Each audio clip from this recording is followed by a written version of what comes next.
maropafadzo zvakatoita kare, asi tava pachikamu chechipiri chezuva ra23 rokuverengwa kweOmer.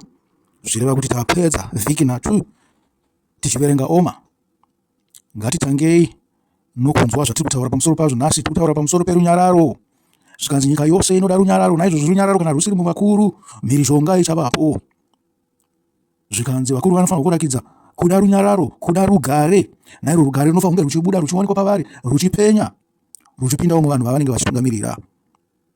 Ngavaregedze kuita vakuru vemhirizhonga, ngavaregedze kuita vakuru vekuda kukona vanhu, ngavaregedze kuita vakuru vekuda kuparadza. Ndakati ukuru huri pamunhu wose, nyangwe nomwana mudiki zvake ane hukuru, nyangwe anoenda kucreche munotombochiona uchiri chikara chiching'ara-ng'ara. Nyangwe chiri pakati peshamwari dzacho, kana kumba chaiko munotoona kuti chimunhu ichi chine nharo, chinoda zvachinoda, chinoda kutonga. Naizvozvo hukuru huri pamunhu wose wose ane mweya waMwari. Uyezve hukuru hunofanira kurakidza kuti uri munhu weugare, nokuti Mwari wedu ndeweugare. Rugare rwakabva kuna Baba. Yatitaure pamusoro pechiedza. Zvikanzi isu tinofanira kuva sechiedza. Amen. Mateo 5:14 inoti, imi muri chiedza chenyika. Guta riri pamusoro pegomo haringavanziki, uye vanhu havangatungidzi mwenje vagouisa pasi pedengu, asi kutoti vanouisa pachigadziko kuti uvhenekere vose vari mumba.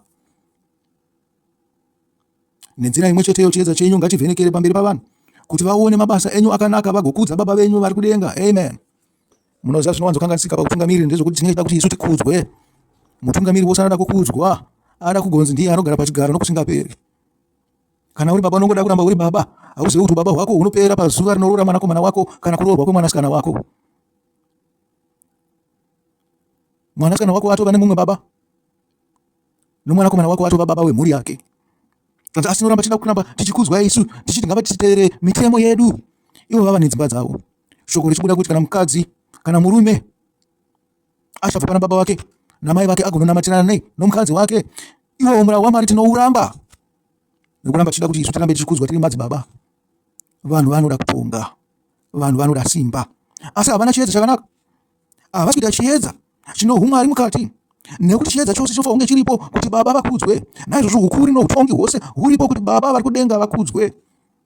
Zvino kana vasisakudzwe nokuda kwenyu, munenge muchiri kuda kutongerei? Uyezve mukati menyu mune chiedza here kana kuti mune rima? Munofunga kuti takaisa rima pamusoro patafura, ringaite rima riri nani here nekuti rava patafura? Panofanira kunge pane chiedza. Zvino kana chiedza chenyu chiri rima, rima iroro richava guru sei? Ndo utongi hwemhirizhonga, ndo utongi husina kururama, ndo utongi husingadikanwe naMwari. Hatingaputse zvatakabvumirana navanhu kana kuti zvakabvumirwana navanhu tichida kuita zvedu isu. Naizvozvo kana vatongi vakaramba chiedza, varambawo naJesu. Nekuti tinozwa pana Johani 1:1, pakutanga pakanga pane shoko. Amen. Uye shoko rakanga riri kuna Mwari, ndiro shoko rakanga riri chiedza, uye shoko rakanga riri Mwari. Iye aiva kuna Mwari kubva pakutanga. Zvino zvose zvakaitwa kubudikidza naye. Zvikanzi zvinhu zvose ndezvani? Ndezvaichedu Jesu Kristu. Naizvozvo asingarakidze chiedza mutongi haarakidze Kristu wakamita, anoramba Kristu. Munhu iye watova andikristu. Verse 3, zvikanzi kunze kwake hakuna kana chinhu chimwe chakaitwa pane izvo zvakaitwa.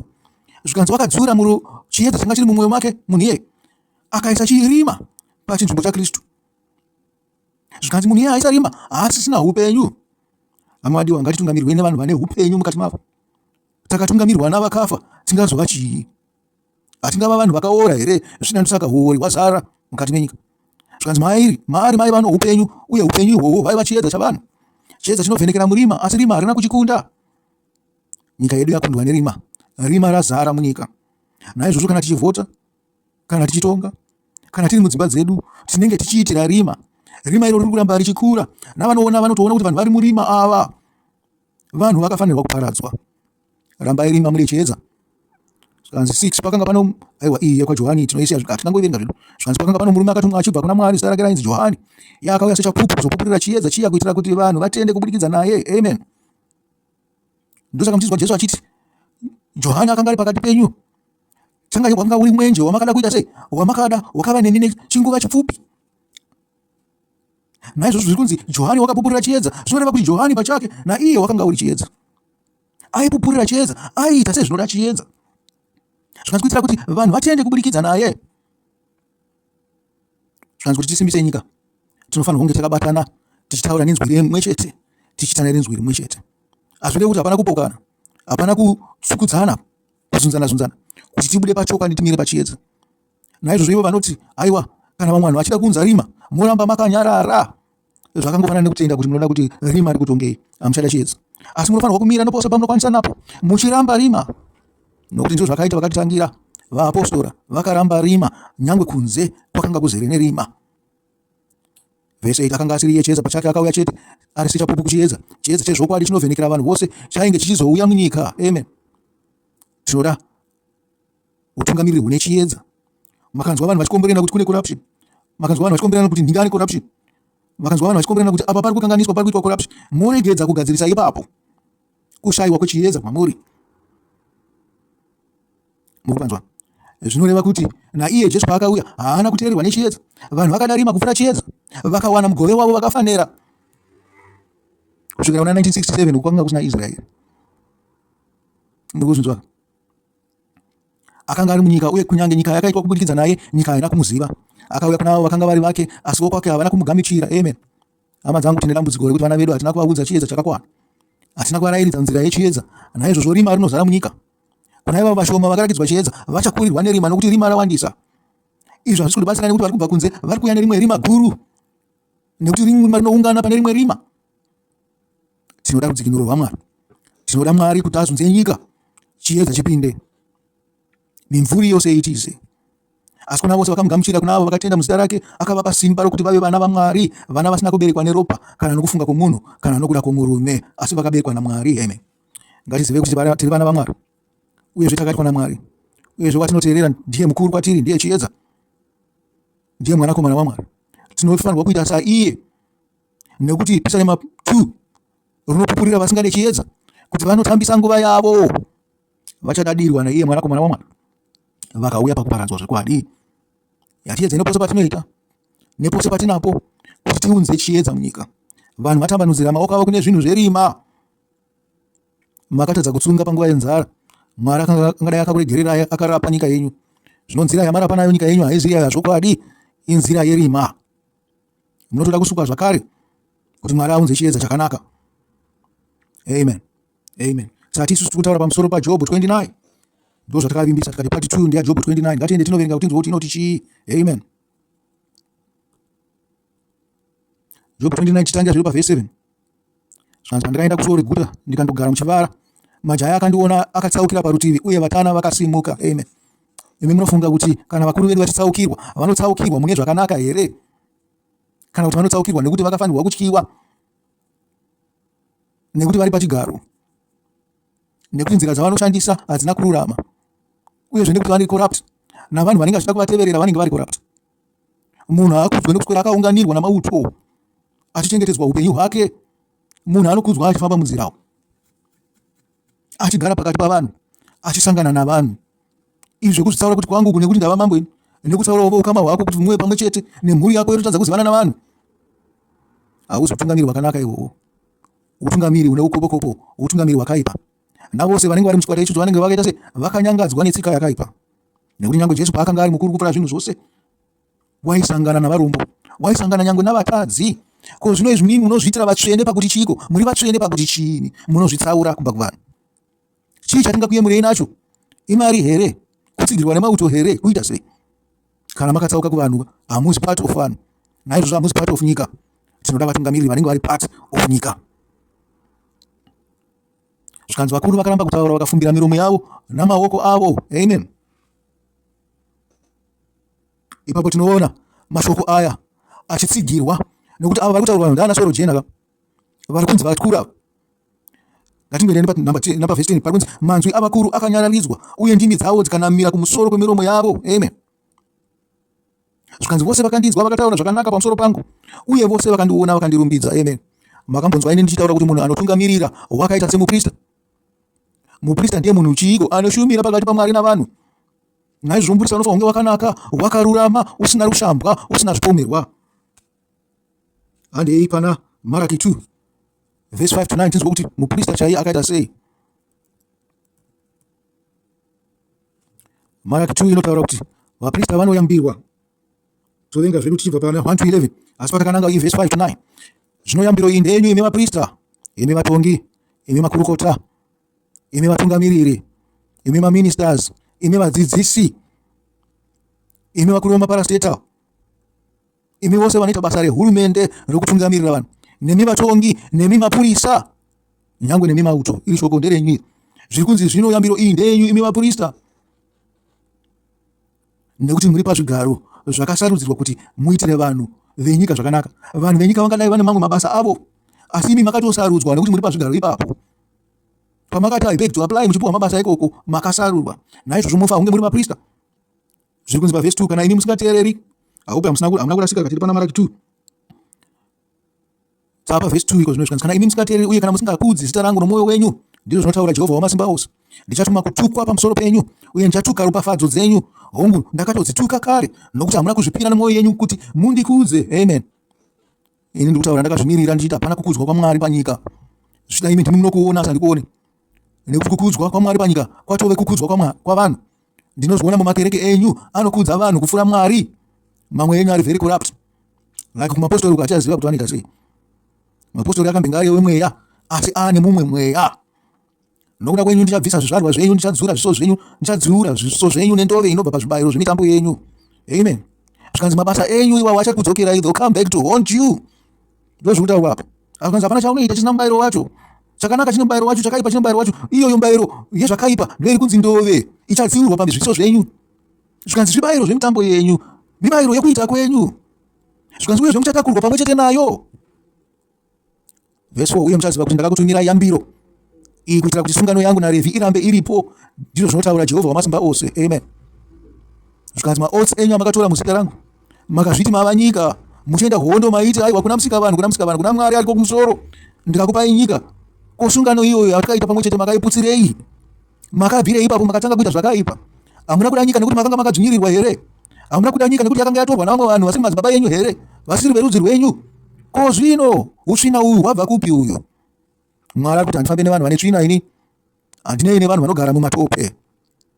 Vhesi 5, ndakaita sungano yangu naye, sungano youpenyu norugare. Amen. Tambotaura pamusoro peupenyu tikati vatungamirira vasina upenyu, tikataura kuti vatungamirira vasina rugare, vave mhirizhonga, vave verima. Vanoda kuti rima ravo riite selight. Vanhu vanoriramba kava, vachangoda kutungamidza mwenje kuti vaonane, vayanane, vawirirane, vagarisane zvakanaka. Havasi kuunza rugare, vatungamiriri vari kuunza chii? Mhirizhonga, vachibatsirwa nevanhu vasina kukwana, magevha namakororo, navanhu vasina maturo. Muri kuzvinzwa izvo? Zvikanzi uye ndakapa izvi kwaari, zvakandivigira kukudzwa, uye akandikudza akamira achitya zita rangu. Amen. Kana taiswa panzvimbo dzeutungamiriri, nyangwe pahubaba chaipo, nyangwe pauticha, ngatiitei tichitya Mwari. Nekuti chakaipa chinouya nemunhu mumwe chete, zvinoita kuti mweya yakaipa iunganire kwaari, nyika yakazara nouipi. Zvakaipa zvinotobva kune dzimwe nyika kwazvinenge zvigere zvazvo, zvotouya zvoti uku kwaane rima kuZimbabwe uku, handei tinobatsirana navanapo nerima riripo kare. Muri kunzwa zvakataurwa naIshe wedu Jesu Kristu pamusoro paakatsiurwa navaJudha achinzi, iwe unobudisa mweya yakaipa naBherizebhebhi. Ndizvo zvaaitaura izvi, kuti mweya wakambotandwa wakaipa, wakadzoka wakaona imba yakachena, zvanzi unonokokorodza imwe mweya yakatsvina, mweya yakaipa. Zvikanzi state yemunhu iyeye ichange yave yakaipisisa kupfuura zvayakambenge yairi panguva munhu paakabudiswa mweya yakaipa. Ndo zvakaita nyika yedu. Takokorodza mweya yakaipa kuti iuye panyika. Chinzwai, pane kunyengera kuripo kuri kubva pamiromo yavafundisi vedu, pane kunyengera kuripo kuri kubva pamiromo yamaprista. Ndiri kutaura ivo vatongi, kusvikira kumadzibaba, kusvikira kuvadzidzisi. Pane kurayira kusakarurama, kurayira kune unjire, kurayira kune rima, kurayira kusisina njere, kurayira kunoita kuti nyika iparare. Kunyanya kuri kubva muvatongi vari kuteerera magevha, vari kuteerera zvigananda, vari kuteerera vanhu vanongozvifunga ivo vachiuraya nyika. Zvikanzi pavhesi 6, kurayira kwechokwadi kwakanga kuri mumuromo wake, uye chisakarurama chaiwanikwa pamiromo yake. Akafamba neni murugare nomukururama, uye akadzora vazhinji pazvivi, which is very opposite of what is happening in our country. Zvivi zviri kutowanda, uipi huri kutowanda, kunyanganzwa kwatonyanyisa uroi hwawandisa, usatani hwawandisa, n'anga dzawandisa, vaprofita venheme vawandisa, kuteurwa kweropa kwawandisa, zvibayiro pamaarita asatani zvawandisa. Hapasina uchenjeri hunobva pamiromo yavari kutonga, hapasina kukudzwa kwaMwari. Zvikanzi nokuti muromo womuprista unofanira kuchengetedza zivo. Amen. uye vanhu vanofanirwa kutsvaga dzidziso kubva pamuromo wake, nokuti ndiye nhume yaJehovha Wamasimba Ose. Unodire kugara pachigaro usiri nhume yaJehovha? Wabvepi iwe? Wabva kuna Satani wouya kuda kugara pachigaro chenyika kuti riwande munyika?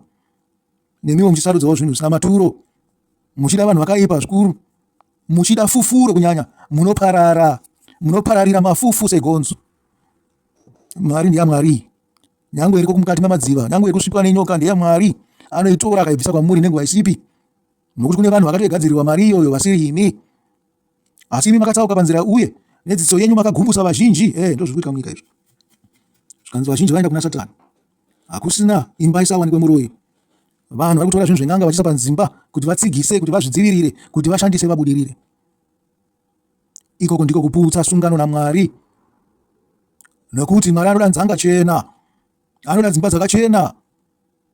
Nzanga chena ndodzaanoda, pasina zvimwe zvinhu zvose izvi, nekuti Mwari ndiye muchengeti wavanhu. Zvino kana makuzvichengeta nenzira dzaSatani, mava vaSatani ka. Maputsa sungano pamwe chete naye, maramba shoko raMwari, maramba Jesu Kristu. Zvikanzi izvi ndizvo zvinotaura Jehovha Wamasimba Ose. Zvikanzi nokuti ndakaita kuti muzvizwe uye munyadziswe pamberi pavanhu vose, nokuti hamuna kuchengeta nzira dzangu, asi makaita rusarura pakutonga kwenyu. Amen.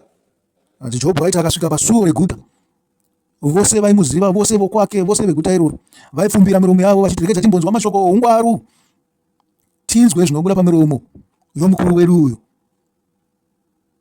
Zvino kana pamuromo yemukuru zvichibudisa zvinhu zvinonyangadza, zvinhu zvisina maturo, usingadzivirire kodzero yenyika, usingadi njekerere, usingadi kururamisira, ungakudzwa here? Kana navana vangamukudze here? Zvikanzi vanhu vaduku kwaari vaimhanya kumusumukira zvigaro pavanenge vagere, kuti ambotanga aona paangadi kugara iye, nyangwe akanga ane chigaro chake kare. Vanhu vaitosumuka vose kuri kumukudza hati.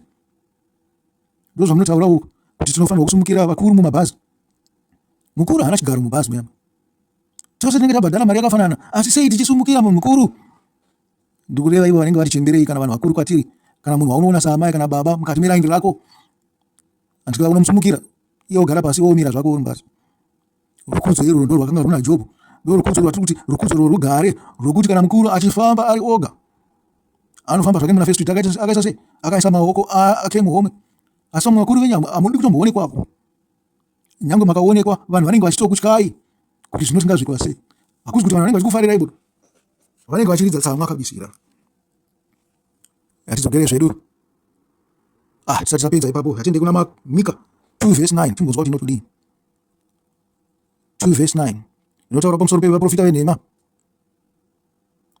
Kana tichitaura so, munenge musingadi kuti titaure hanti muchiti ava varasika gwara. Gwara ripi? Gwara renhema here? Gwara rakaora here ramakazviitira imimi, kana kuti tinotevedzera gwara raMwari? Chinhu chose chatinoita, ringava bato renyika, ingava hurumende, ingava timu yebhora chaiyo, tinenge takamira pane zvinhu zvaMwari. Imi munoitawo zvinhu nenzira dzenyu, asi isu vamwe tinenge takamira pana Mwari. Zvikanzi Mika 2:6, vaprofita vavo vanoti musaprofita pamusoro pezvinhu izvi.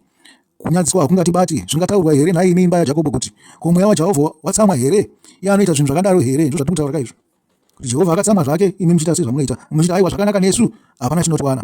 Ko mashoko angu haaiti zvakanaka here? Kunouya ane nzira dzake dzakarurama. Ndizvo zviri kubvunzwa. Zvikanzi rugare rwenyu ruri kubva kupi? Kana zvisiri rugare rwandinopa inini naJehovha. Asi mazuva ano vanhu vangu vakandimukira somuvengi. Munobvisa majasi anokosha pane avo vanopfuura musina kana hanya.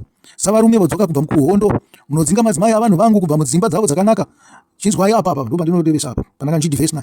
Munotora ropafadzo yangu kubva kuvana vavo nokusingaperi. Zvikanzi you are witches, bloody witches. You are bloody necromancers. You are bloody sorcerers. Mukutora zvinhu zvavanhu vakaropafadzwa. Imi hamusi kutsvagira ropafadzo yenyu inobva kuna Mwari. Muri vanhu vakatukwa. Naizvozvo nyika yakaranwa nevanhu vakatukwa, zvinoitwa seiko? Hamadiwa, pose paunenge uri apa, uyai tidzokere kuna Mwari. Inzwai zvinotaura Jehovha achiti, simukai ibvai pano, nokuti ino haisi nzvimbo yenyu yokuzororera, nokuti yakasvibiswa, yakaparadzwa singagadziriki. Kana munyepi nomunyengera akauya oti ndichakuprofitirai waini zhinji nedoro, iyeyu achava muprofita wavanhu ava. Amen. Zvikanzi muchenjere vanhu vachikuuya vachiti Zimbabwe ichabudirira. Pane zvimwe zvinhu zvavakuda nerweseri, zvinhu zvinoita kunge zviri kubudirira, asi kumberi kwati kuenda kuzere nechi nerima. Nekuti Mwari haasi kuwanikwa panyika. Yatidzokere zvedu kuna Jobho 29. Zvikanzi vose vakandinzwa tava verse 11 vose vakandinzwa vakataura zvakanaka pamusoro pangu uye vose vakandiona vakandirumbidza nokuti ndakanunura varombo vaichemera rubatsiro uye nherera dzakanga dzisina anobatsira. Amen. Ndipo pataitaura Bible kuti panofanira kunge pane transformative leadership, pane utungamiri hunosandura vanhu kuti vaone kuti pane kwatiri kuenda apa tine chiedza. Hazvibatsiri kuti vanhu vashoma vangoti tine chiedza, njekelele yose ichichema ichikwangwaya ichidya waya. Hazvibatsiri izvozvo. Zvikanzi ndivo varombo vari kuchemera rubatsiro, nherera dzisina anobatsira idzi, asi vari kutotengeswa mumaoko avadzvanyeri, vari kutengeswa mumaoko avarungu, vari kutengeswa mumaoko amachina, vari kutengeswa mumaoko nyangwe yavanhu vakatipoteredza. Tiri kubvamburanywa seshumba nezvikara nemhumi namapere namakava ari kuita party, a feast yekubvamburanya chakaita sei chakafa choga. Ndizvo zviri kuitika mukati menyika yedu yeZimbabwe. Ndizvo zvatinofanira kunamatira pamusoro pazvo kuti nyika ive yakanaka. Tiri papo tinozwa kutaura kwaNehemiah. Makaenda pana Nehemiah 4 Nehemiah 5 pamusoro pekubatsirwa kwavarombo naNehemiah. Nehemiah wakaita zvinhu zvikuru chaizvo, wakasandura zvinhu, wakadzosera vanhu kuna Mwari. Munozviverenga mega pana Nehemiah 5 panonzi ndongokuverengerai vhesi imwe chete. Zvino kwakava nokuchema kukuru kwavarume navakadzi vavo pamusoro pehama dzavo vaJudha. Amen. Vanhu vaikwangwaya, vanhu vachitengeswa, vanhu vachitwa varanda, vachitwa nhapwa. Zvikanzi upenyu hwavo hwakanga hwava hwakungokwereta chete. Vaitorerwa minda, vaitorerwa zvose, vaibviswa kana padzimba dzavanenge vazvakira. Idzo dzimba vanenge vatombopuwa nekanzuru nehurumende dzouya dzopazwa nerweseri. Vanhu havasisina rugare. Nehemiah wakagadzirisa nenzira yake. Anotaura kuti dini ndiri kudimburira. Zvikanzi pavhesi 6 pandakanzwa kuchema kwavo kukuru nezvairehwa izvi ndakatsamwa kwazvo. Zvino ndakazvirangarira mupfungwa dzangu ipapo ndikatsiura vakuru navabati ndikati kwavari, imi muri kureva mhindu kuvanhu venyika yenyu. Saka ndakavakoka kumusangano mukuru kuti ndivarayire. Uye ndikati napataigona napo takadzikinura hama dzedu dzechiJudha avo vakanga vatengeswa kune dzimwe ndudzi. Zvino imi mava kutengesa hama dzenyu kuti dzigotengeswazve kwatiri here? Vakanyarara nokuti vakashayiwa chokutaura. Saka ndakaendera mberi ndikati zvamunoita hazvina kunaka. Ko hamaifanira kufamba mukutya Mwari wedu here kuti vavengi vedu vechihedheni varege kutishora? Ini nehama dzangu uye nevaranda vangu tiri kukweretesa vanhu mari nezviyo, asi izvo zvokureva mhindu ngazvigume. Vadzorere minda yavo nokukurumidza, neminda yavo yemuzambiringa neyemiorivhi nedzimba dzavo, uyewo nemhindu yamunoripisa. Chikamu chimwe chete muzana chemari, zviyo newaini itsva uye namafuta. Ivo vakati tichavadzorera uye hatichazorevi chimwe chinhuzve kubva kwavari, tichaita sezvamareva. Ipapo ndakadana vaprista ndikaita kuti vakuru navabati vaite mhiko kuti vagoita sezvavakanga vavimbisa. Ndakazunzawo mikombero yenguo yangu ndikati, Mwari ngaazunze saizvozvo kubva muimba yake nemidziyo yake, mumwe nomumwe asingachengeti vimbiso iyi. Naizvozvo munhu akadai ngaazunzwa asare asina chinhu. Ipapo ungano yose yakati amen, uye vakarumbidza Jehovha, uye vanhu vakaita sezvavakanga vavimbisa. Amen. Naizvozvo ndinesa chirevo ichi pamusoro penyu. Ndakamirira nyika naMwari ari kumusoro, ndichiti vose vari kutambudza vanhu, Mwari ngaavazunze saizvozvi kubva muimba yake nemidziyo yake, mumwe nomumwe asingachengete vimbiso iyi. Mumwe nomumwe mutongi asino humwari, asina nyasha netsitsi navarombo navanoshaya, navose vane pfuma zhinji vari kuzviunganidzira pfuma yezvizvarwa zveZimbabwe panyika.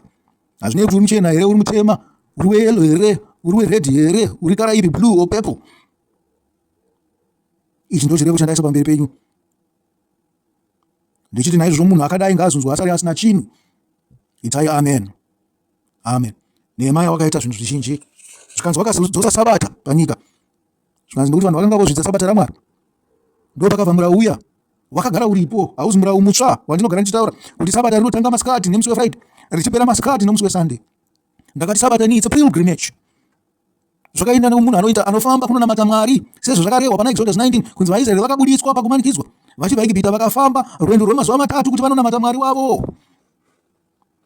Sabata it's a very important part, nokuti zuva rinoratidza utsvene zvinodikanwa naMwari according to Isaiah 58. Zvinhu zvakapupurwa tisati tavapo izvi. Isusu kungozviteera chete hazvina mhaka. Zvenyu zvekuti tinonamata paSunday, imi Friday, Saturday muchiswera zvenyu muchiita zvamunoda neSunday yacho, muchiita zvinhu zvinonyangadza, hapana kunamata kwamuri kuita. Nokuti sokuva kwaishauri Jesu Kristu muguva kwamazuva 3 akamuka neSunday, saizvozvo munofanira kuva muguva rokuita zvinodikanwa naMwari zvinobva pamashoko eBhaibheri. Bhaibheri ndiro guva racho. Kana risino mweya waMwari rakafa. Chamuri kutsvaga mweya waMwari mozomuka zvenyu nacho uri Jesu Kristu paSunday. Nyika yedu yakakomborerwa nekuti nguva dzerima dzakangada kungotifanana rima rinotanga na6 chiedza chichiuyawo na6. Saka makatanga usabata renyu na12 makutogadzirira makuita zvinhu zvesabata musi weFriday, musi weSunday na12 makugumisawo sabata renyu. munenge mapinda kusvondo kwenyu zvakanaka, asi magadzirira zuva rekusangana naMwari nohutsvene nokururama. Uyu murau wakanga uripo kune vakanga vadzoka kubva pakutapwa, wakaiswa kuna Nehemiah, asi wakatangirawo makare kare, vanhu vachiri muIgipita vachida kusunungurwa. Imi munotarisirawo sunungurwa, namatai kuna Mwari saizvozvo. Nehemiah wakaita zvinhu zvizhinji. Tataura pamusoro pekutengesa vanhu muuranda, zvakataurwa naNehemiah pana 5. Tikataura pamusoro paDhuturonomio 17 verse 14 to 20, tichiti mambo anofanirwa kurwira varombo sekurwira kwakaita Nehemiah. Zvikanzi mambo ngaaregedze kuzvibatanidza nevakapfuma venyika yokwedu kana venyika yekunze, nekuti aripo vanhu vazhinji havana kupfuma vane urombo. Mambo anofanirwa kuzvisa kurutivi rwavo namakurukota ake navose. Zvikanzi mambo anofanirwa kufight against corruption and crime. Murikunzwa? Mambo anofanirwa kunge ane hungwaru, uyezve vanomubatsira anofanirwa kunge vane manzwi ehungwaru akaita seAhitoferi. Tinozwana kuti pana Jobho 29 verse 21 to 23 inotaura kuti midzi yangu ichasvika kumvura, uye dova richava pamatavi angu usiku hwose. Kukudzwa kwangu kucharamba kuri kutsva pandiri, uta ucharamba huri hutsva muruoko rwangu. Murikunzwa kufunga kwaita Jobho. Zvinotangira pavhesi ani kwedu. Ndatangira pavhesi 18 pakasira. Zvanzi munhu akanga ofa akandiropafadza, ndakaita kuti mwoyo wechirikadzi uimbe, ndakafuka kururama sechipfeko changu, kururamisira kwaiva nguo yangu nenguwani yangu. Ndakanga ndiri meso kumapofu namakumbo kuzvirema, ndakanga ndiri baba kuna vanoshayiwa, ndaimirira mhaka yomutorwa, ndakavhuna meno emunhu akanga akaipa, ndikabvuta chaakanga akaruma. Amen. Iri verse 17 inofadza iyi. Dai vakuru vedu vakanga vakadaro, haiwa dai vaizodiwa navanhu. Ndakafunga kuti ndichafara mumba mangu mazuva angu awande sejecha. Midzi yangu ichasvika kumvura, uye dova richava pamatavi angu usiku hwose. Kukudzwa kwangu kucharamba kuri kutsva pandiri, uta ucharamba huri hutsva muruoko rwangu. Amen. Kuchema kwomunhu angabviswa pachigaro. Uye akabviswa pachigaro zviri violent, nyange akanga asina kutadza. Zvino kana wakanga uripo wakaipa mutongi, unotyireko kubviswa neviolence. Uchiziva kuti wakaipa. Vana Jobho vakabviswa neviolence, vakanga vakanaka. Zvanzi verse 21, vanhu vakanditeerera vachitarisira kwazvo, vanyerere vakamirira kurayira kwangu. Amen. Ndozvaita Ahitoferi ka. Aiadvise ani? Aiadvise Dhavhidhi. Zvikanzi kutaura kwake kwakanga kwakafanana nokutaura kwaMwari. Zvikanzi chose chaaitaura chaibva pamuromo wake chaitoti chiitike, uyezve akanga ari manzwi ouchenjeri. Mutungamiri navanomubatsira ngave vakadaro. Zvikanzi shure kwokutaura kwangu, ivo havana kuzotaurazve, mashoko angu akawira panzeve dzavo zvinyoronyoro. Vakandimirira kunge vakamirira mvura yomufunhambuya, uye vakanwa mashoko angu kunge mvura yechirimo. Pandakanyemwerera kwavari, havana kuzvitenda chiedza chechiso changu chaikosha kwavari. Ndakavasarudzira nzira ini ndokugara saishe wavo, ndakagara samambo pakati pamauto ake, ndakanga ndakaita somunhu anonyaradza vanochema. Amen. Akanga ari muchinda Jobho. Tirikuti isu kana uri munhu wemutungamiri, unofanirwa kuita ushamwari naMwari. Zvikanzi unofanirwa kuona chimiro chaMwari, sokuona chimiro chaMwari kwaiita neMozisi. Mozisi aiziva murayiro yaMwari achiichengetedza. Zvikanzi ndosaka waiona chimiro chaMwari nokuti wakanga wakaita seshamwari yaMwari. Naizvozvo mutungamiri ndosaka patati paipa makaenda kuna Dhuturonomio 17 verse 14 to 20. Zvikanzi anofanirwa kuzviravira bhuku yemurayiro misi yose yeupenyu hwake, ngaive yakanyorwa papfungwa dzake nemumwoyo make nemundangariro dzake, kuti asatadzira Mwari, aone chimiro chaMwari, Mwari agare achimuvhenekera kwaari. Mutungamiriri anofanirwa kubva kuna Mwari. Kana ari pachigaro, anofanirwa kuita kunge munhu anozudzwa naMwari misi yose, namatongero ake anofanirwa kunge ari ekururamisira, akarurama, achiita samanzwi ani Ahitoferi. Mutungamiriri anofanirwa kunge ari chiedza kuvanhu. Muromo wake unofanirwa kunge uri muromo wewisdom, kurayira kwake kuzere newisdom, utungamiriri hwake huzere newisdom. Zvakaita svanisa Soromoni, anofanirwa kunge achikudzwa navanhu naMwari. Unofanirwa kurwira varombo, uchizvibatanidza navarombo venyika, nokuti ndivo vaanotungamirira. Vakapfuma makororo, mwoyo yavo inongoenda kwese kwese. Asi varombo akavaitira zvakanaka, havangamukanganwe, nezita rake haringarove panyika. Nehemiah akaribuditsirawo kuti tisaite mambo anotengesa vanhu muuranda, anovadzosera kuvarungu kuIgipita, iye achizvisumudzira namakoronyera ake. Unofanirwa kurwisa corruption, unofanirwa kurwisa crime. Tinoda vatungamiri vanovandudza nyika, vachivandudza nyika necompassion, compassion for the poor, nherera nechirikadzi, vasina mabasa, maghetto youth, vasina magetsi nemvura, vakumwa pazvibhurani ivo vane magetsi mudzimba dzavo nemunzira dzavo nemvura yaipinda mudzimba dzavo.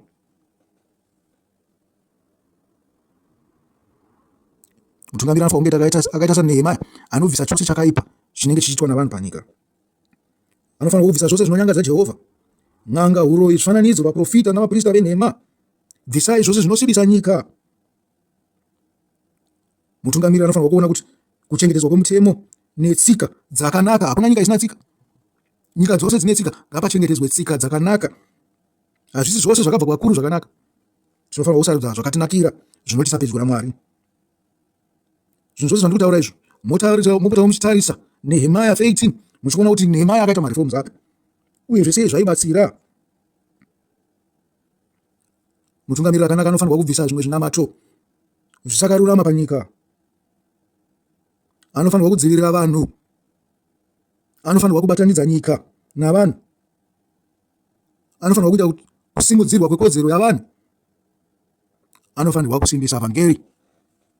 Amariwa, tingataurawo pamusoro paJehoshaphat kuna 2 Chronicles 19 verse 4 to 11, Makoronike 2 Makoronike chisauko chegumi nepfumbamwe kubva pavhesi 4 kusvika pa11, pamusoro paJehoshaphat akadzosera vanhu kuna Mwari, nezvakaitwawo naHezekia, nezvakaitwawo navamwe vatongi vakanga vakanaka.